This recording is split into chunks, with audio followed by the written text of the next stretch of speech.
As NATO leaders gather in Washington, the long-anticipated transfer of F-16 fighter jets to Ukraine has finally begun. Watch this next report to know how these American jets mark a significant milestone in Western support for Kyiv, but its impact on the ongoing conflict with Russia may be less dramatic than any hope. Ukraine's wait is ending. Its F-16s are finally coming. The arrival of the jets signals a significant step in bolstering Ukrainian defenses against Russia's relentless assault. I'm also pleased to announce that as we speak, the transfer of F-16 jets is underway, coming from Denmark, coming from the Netherlands, and those jets will be flying in the skies of Ukraine this summer to make sure that Ukraine can continue to effectively defend itself against the Russian aggression. But despite their imminent arrival, the impact of the F-16s on the Ukraine battlefield is still in doubt. In anticipation of these jets, Russia has significantly upgraded its air defenses, effectively neutralizing any element of surprise. The F-16 Fighting Falcon, a multi-role fighter jet developed in the 1970s, has been the mainstay of Western air forces for decades. Known for its agility and versatility, the F-16 can perform air-to-air combat, ground attacks and reconnaissance missions. Its advanced avionics and ability to carry a wide range of weapons makes it a potent platform. However, the effectiveness in the Ukrainian theater of war is subject to numerous constraints. Over the past few weeks, Russia has intensified military pressure on Kyiv, both launching large-scale strikes on Ukrainian air bases, targeting locations like Mirhorod, Poltava and Kryvyi Rih.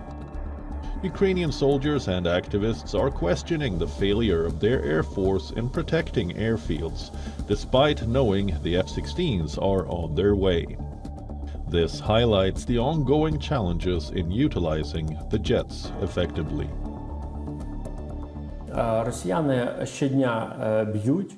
Russia is striking all airfields, potential F-16 bases every day, including attempts to damage airstrips and infrastructure. These continuous strikes have not paused for the last 2 months at least. Moreover, the F-16 are not a panacea for Ukraine's air defense challenges. The jets face formidable obstacles from Russia's sophisticated S-400 air defense systems and advanced electronic warfare capabilities. The effectiveness of Ukraine's F-16 force hinges on various factors: the number of jets provided, their specific armament and upgrades, the proficiency of Ukrainian pilots, and the robustness of maintenance operations in a war zone. The F-16s may enhance Ukraine's air defense capabilities to some extent, offering improved protection against Russian bombardments and potentially allowing for more effective close air support of ground operations. But the jets' survivability in contested airspace and their application in various combat scenarios will be critical factors in determining the course of the war. Bureau Report, WION, World is One.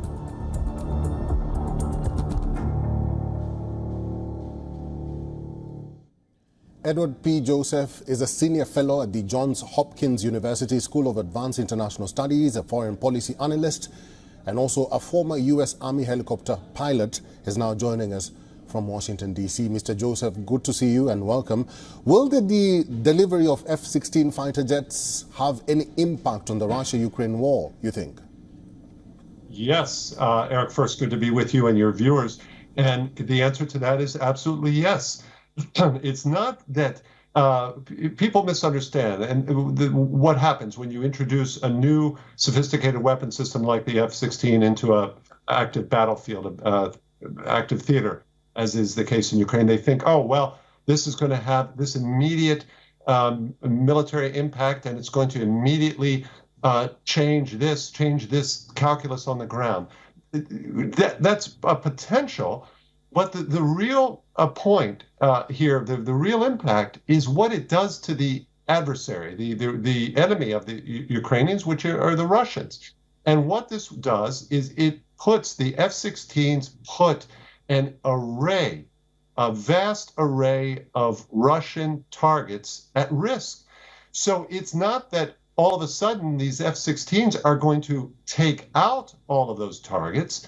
It's that Russia now has to plan for the capabilities, the remarkable and highly impactful capabilities of the F-16 and take measures to protect those targets, which in turn affect what Russia can do in the battle space itself.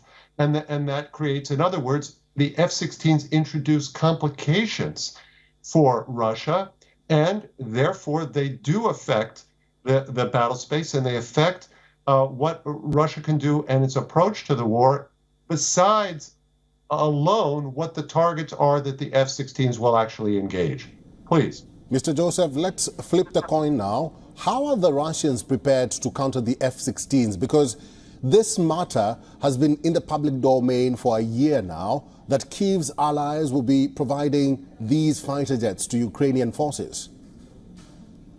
It's a very important question, Eric, and we come to both the tactical question as to how the military will respond, and we also come to the political and the impact on morale, which will be completely inverse in both Ukraine and within Russia. So let's come to the tactical sense. Yes, now Russian military planners will have to take into account the range of the F-16 and the fact that it extends the Ukrainian ability to project force much further than it did in the past. And this affects both what Russia can do offensively, and it affects how Russia will deploy its air defense systems. So it's an enormous complicating factor for Russian military planners that will affect their ability, for example, to conduct offensive operations. So it's not just about, well, they'll position the S-400s here, and that way they'll neutralize the F-16. It's a fact that in so doing, they will introduce other vulnerabilities that Ukraine can take care of. And that, again, this is all about complicating the decision-making of your adversary. And that's what the F-16s do at a minimum, in addition to putting targets at risk that Russia is unable to protect against an F-16 strike. So that's the first part. But the second part is equally important, and that is the political and the morale impact.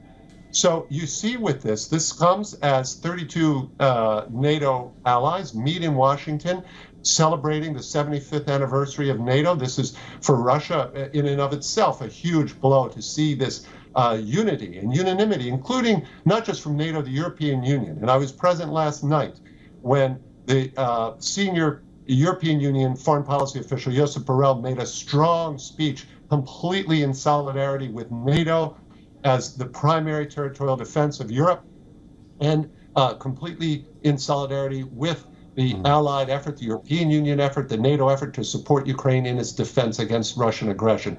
Mr. Borrell, again, speaking for all 27 EU nations, was 100% aligned and speaking against any type of false, fake negotiations that would allow Vladimir Putin to take advantage of his aggression and characterize this as a threat to European security. And obviously it's a threat more widely. And the U.S. recognizes that threat, of course, under President Biden.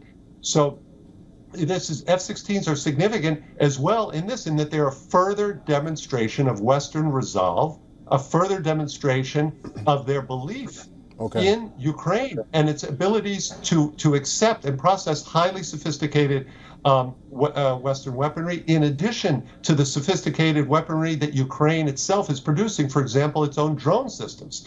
So this is a positive, this is a morale boost to Vladimir Zelensky and the Ukrainian people, and it is a significant impact to the negative impact on President Putin and the Kremlin. Please.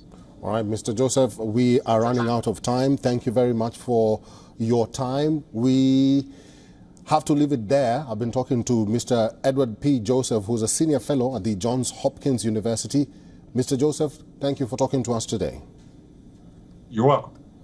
For all the latest news, download the WION app and subscribe to our YouTube channel.